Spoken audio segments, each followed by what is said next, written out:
Hello and welcome back once again to my new blog. আজকের ব্লগটা এখান থেকে শুরু করছি, একটু ডিফারেন্ট ব্লগ হবে। তো বেসিক্যালি হঠাৎ করেই আমাদেরকে বাড়ি যেতে হবে। তো আমরা যেমনটা জানি উত্তরপ্রদেশে রয়েছি, তো আমরা এখন বেরোচ্ছি এখান থেকে। জার্নি হবে, থ্রু আউট দ্য জার্নি তোমাদের সঙ্গে শেয়ার করতে থাকবো। কেন যাচ্ছে সব কিছু আগে জানতে পারবে, সঙ্গে থাকো। আশা করি এই ব্লগটাও তোমাদের খুব ভালো লাগবে। সো চলো এখন বেরিয়ে পড়ি ঝটপট।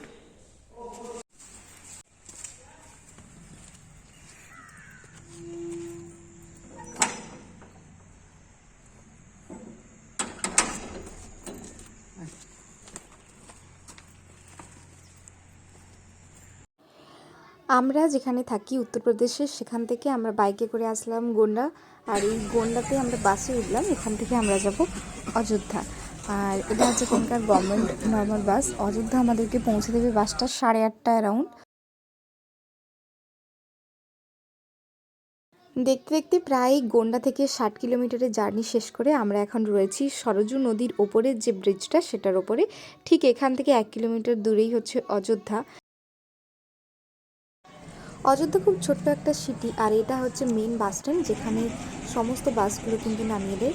আর পিছন দিক থেকে ভেসে আসছে শ্রদ্ধেয় লতা মঙ্গেশকরজির অসাধারণ সুরেলা কণ্ঠ। আর এইখানটাতে আমরা নামলাম এখন অযোধ্যার মেন মার্কেটে। আর আমার ঠিক পিছনের দিকে ওই 40 ফিটের বিনাটা, এখান থেকে আমরা স্টেশনে যাব। তার আগে আমরা কি খেয়ে নেবো, কারণ আমাদের ট্রেন প্রায় 2 ঘন্টার মতো লেট রয়েছে। এখন বাজছে 9টা। তো দেখা যাক আমরা কোথায় এখন গিয়ে খাই। অযোধ্যার ব্লগ আমি অনেকবার আপলোড করেছি। আশা করি অযোধ্যার সম্বন্ধে ডিটেলস একটা ভিউ তোমাদের হয়ে গেছে যদি আমার ভিডিওগুলো দেখে থাকো। তো চলো এখন একটা হোটেলে যাই, যেখান থেকে আমরা খাবার খাবো। আমরা ভেবেছিলাম অযোধ্যার মেন মার্কেট থেকে আমরা খেয়ে নেব, কিন্তু ওইখানে রেস্টুরেন্টের থেকে আমরা মনে করলাম যে স্টেশনে যাওয়াই বেস্ট হবে। তাই একদম স্টেশন দেখতে পাচ্ছ যেমনটা সামনেই রয়েছে, আর এই সামনেই কতগুলো হোটেল রয়েছে, সেখান থেকে আমরা ডিনারটা করে নেব। ডিনারে আমি বাড়ি থেকে বানিয়ে নিয়ে এসেছিলাম ফুলকপি আলুর তরকারি, আর এদিকে আমরা রুটি নিলাম। আর এই থালিতেও কিন্তু এই ফুলকপি আলুর তরকারি দিয়েছে, সঙ্গে আচার আর মিষ্টি নিলাম।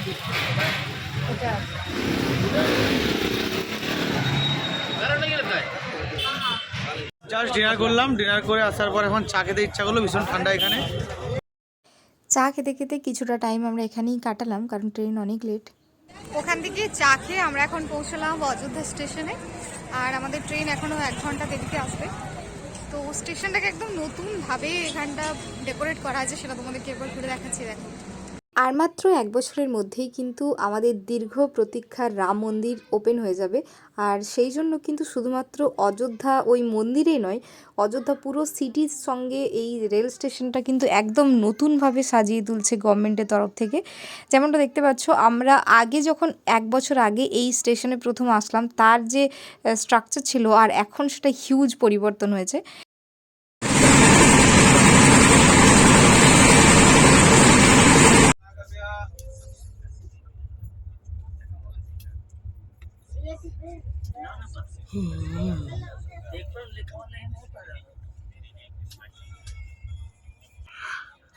ঠিক আছে, বানি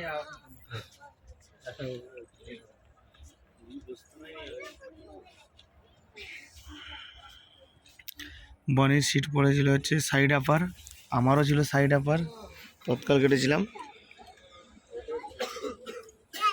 good morning, welcome back once again একটা নতুন দিনের সঙ্গে। কালকে রাত্রে আমরা যেহেতু অনেক দেরি করে ট্রেনে উঠছিলাম, তাই জন্য আর সেভাবে দেখানো হয়নি, কারণ অলরেডি তখন 11:30 বেজে গেছিলো আর সমস্ত লাইট বন্ধ ছিল, তো কিছু অলরেডি দেখাই যাচ্ছিল না। এখন হচ্ছে সকাল কটা বাজছে, 9টা বাজছে এখন। আর আমরা কিছুক্ষণ আগে উঠলাম, কারণ আমাদের ট্রেন প্রচুর লেট, প্রায় 5 ঘন্টা লেটে চলছিল। তো জানি না মেকআপ করে কতটা করেছে, কারণ এমনিতেও নভেম্বরের পর থেকেই এই নর্থ ইন্ডিয়া ট্রেনগুলো অটোমেটিক্যালি লেট হয়ে যায়, কারণ ফগের জন্য রাত্রে সেইভাবে ট্রেন চলছিলই না, মানে অনেক জায়গাতেই দাঁড়িয়েছিল, এরকম একটা কন্ডিশন ছিল। যাই হোক, আমরা ব্রেকফাস্টের জন্য দেখালাম যেমনটা নিয়ে আসলাম পোহা, কিন্তু সেটা খারাপ হয়ে গেল। তো ফাইনালি আমরা ব্রেকফাস্ট করবো। তার আগে তোমাদেরকে আমি প্রথমেই বললাম যে কেন আমরা বাড়ি যাচ্ছি সেটা শেয়ার করবো। মানে আমাদের কাছে লাইফ এত বেশি আনপ্রেডিক্টেবল। আজকে মনে হয় সব কিছু ঠিক আছে, সব ঠিকঠাক থাকবে হয়তো, কিন্তু তার পরের দিন হয়তো অন্য কিছুই তোমার জন্য অপেক্ষা করে। ঠিক আমাদের জন্য সেরকমই হঠাৎ করেই তোমরা যেমনটা জানোই যে আমার মায়ের মানে কিডনি পেশেন্ট, আর শরীরটা অটোমেটিকলি অনেকদিন ধরেই খারাপ ছিল, কিন্তু লাস্ট কয়েক মান্থ তাও অনেকটাই ভালো ছিল চেন্নাই থেকে ট্রিটমেন্ট করার পর। কিন্তু সাডেনলি আবার খুব খারাপ কন্ডিশনে রয়েছে এখন, খুবই শরীর উইকনেস, তারপর আরও অনেক প্রবলেম। তো আন্ডার ডায়ালিসিস রয়েছে এখন। তো মায়ের সঙ্গে দেখা করার জন্য মেনলি আমি যাচ্ছি। তার সঙ্গে রয়েছে আগের সপ্তাহে যেটা হয়েছে যে তন্ময়ের বড় জেঠু, মানে আমারও জেঠু, তো জেঠু হঠাৎ করেই মানে আমাদেরকে ছেড়ে চলে যান, মারা গেছেন। তো সেই দিন আমাদের পক্ষে যাওয়া সম্ভব হয়নি, সেটা ছিল সানডে। তো রবিবার দিন লখনৌ থেকে ডিরেক্ট কোনো কলকাতা যাওয়ার ফ্লাইটও ছিল না, আর অনেকটা দেরি হয়ে যেত, তাই জন্য আমরা যেতে পারিনি সেদিন। তো ওনার হচ্ছে শ্রাদ্ধ, যে সমস্ত ক্রিয়াকর্মগুলো হয় সেগুলো হবে মঙ্গলবার থেকে। সেই জন্য আমরা ভাবলাম অ্যাটলিস্ট ওইটাতে যদি থাকি তাহলে হয়তো একটু শান্তি পাওয়া যাবে। তো সেই জন্যই আমাদের মূলত বাড়ি যাওয়া। মানে হয় না যে কয়েকদিনের মধ্যেই সিচুয়েশন হঠাৎ করেই কেমন যেন একটা চেঞ্জ হয়ে যায়, আমাদের জন্য ঠিক সেরকম। তো চলো বাইরে যাচ্ছি, সব কিছু তোমাদের সঙ্গে শেয়ার করতেই থাকবো, থাকো আমাদের সঙ্গে। অনেক কিছু খারাপ খবর দিলাম, এখন চলো একটু অন্যভাবে আমরা নিজেদেরকে মোটিভেট করার চেষ্টা করি। কারণ সারা মানে লাইফে এত বেশি স্ট্রাগল, যেগুলো হয়তো সবার কাছে বলাও হয় না বা বলা যায়ও না, কিন্তু আই আন্ডারস্ট্যান্ড যে শুধু আমার জন্য নয়, এরকম প্রত্যেকের জন্যই হয়তো একটা কিছু না কিছু স্ট্রাগল রয়েছে, আর এটাই আমাদের লাইফ হয়তো। ক কাপ চা খেলি? দো। তুই তো সকালে উঠেছিস, উঠে সবাইকে জ্বালাস যেমন অ্যাজ ইউজুয়াল, ঘরেও জ্বালাস, এখানে পাশ থেকে উঠে নাচছিস চারিদিকে। আমি ঘুমাতে পারি না, চাষি বাড়ির ছেলে তো। হ্যাঁ, তুই কোন টাটা বিল্লার মেয়ে? কিন্তু আমি তাও সকালে উঠতে পারি না, সকালে উঠলে আমার ভীষণ কষ্ট হয়। আর আজকের দিনটা আরেকটা দিন যেদিন আমরা সকালবেলা সারা একটু আরামসে ঘুমোতে পারবো। আর তুই কী করলি, সকাল থেকে উঠে লাফিয়ে এদিক ওদিক এখানে চলে আসলি, একটা বেডের মধ্যে বসে আছি। ব্রেকফাস্টে নর্মাল চা কুরকুরে আমরা এসব খাওয়ার ভাত জন্য নিলাম, আমরা কিন্তু রুটি লাঞ্চ নিলাম না। নিয়ে নিয়েছি। এখানে রয়েছে, এটা কি তরকারি বাবা? ছোলের তরকারি, আচ্ছা ডাল, আর এটা হচ্ছে পনির।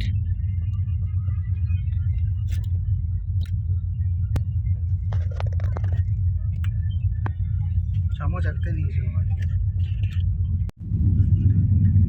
ভীষণ খিদে পেয়ে গেছিলো ওর, ও আর থাকতে পারছিল না।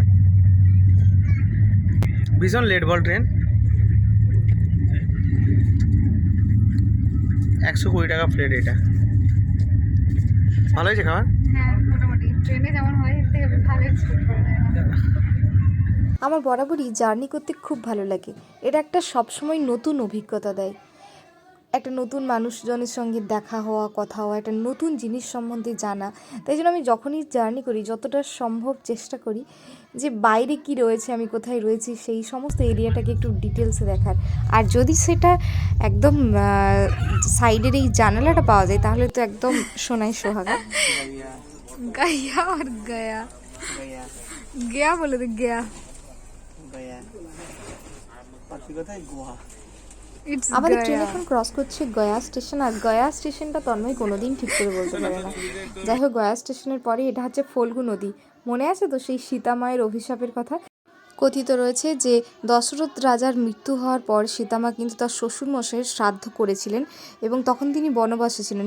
সেটা প্রুফ দিতে যাওয়ার সময় তিনি কিন্তু বলেন এই নদীতে বসে তিনি শ্রাদ্ধ করেছিলেন এবং এই তুলসীপত্র ব্রাহ্মণ ডেকে তিনি করেছিলেন শ্রাদ্ধ। তো তখন রামচন্দ্র কিন্তু রাজি হননি এই কথাটা মানতে, কারণ বাকি যে সমস্ত সাক্ষীরা ছিল তারা কিন্তু একবারে বলে যে না না, শ্রাদ্ধ তো করায়নি।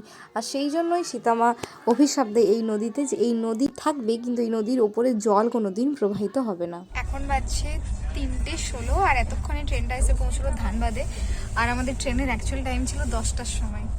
এতটা লেট যে আমরা আজকে হয়তো বাড়ি যেতে পারবো না, তাই আমরা ভাবছি যদি আমরা আমাদের মনে হয় দুর্গাপুর বা বর্ধমান পৌঁছতে প্রায় 6টা 6:30 বেজে যাবে। তাই জন্য আমরা আজকে কলকাতাতেই যাব, ওখানেই থাকবো ভেবেছি। বাট কখন যে জার্নি শেষ হবে বুঝতে পারছি না, এত স্লোভাবে যাচ্ছে ট্রেনটা। মানে কালকে সারা রাত ডিলে হওয়ার পর থেকে আর একটু কন্টিনিউ হচ্ছে না, ওই ধীরে ধীরে ওইভাবেই ডিলেতেই এগোচ্ছে, কোথাও দাঁড়াচ্ছে কোথাও যাচ্ছে, এইভাবেই চলছে।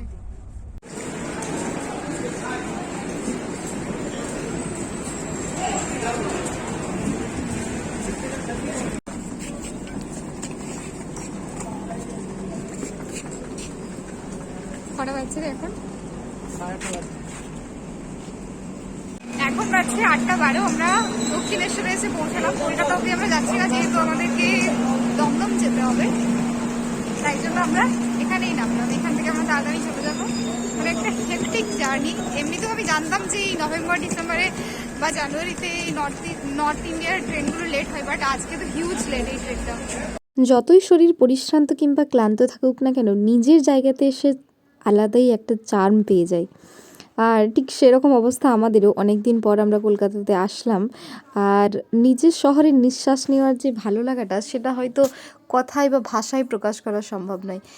আর এটা হচ্ছে দক্ষিণেশ্বর মেট্রোর গেটটা, আর অপোজিট দিকে স্কাই ওয়াক রয়েছে, ওটা বন্ধ রয়েছে। এখান থেকে টোটো নিয়ে আমরা পৌঁছে যাব অনন্যা। তো আজকের ব্লগটা এই অবধি, দেখা হবে আবার নতুন একটা ব্লগে। Bye, take care.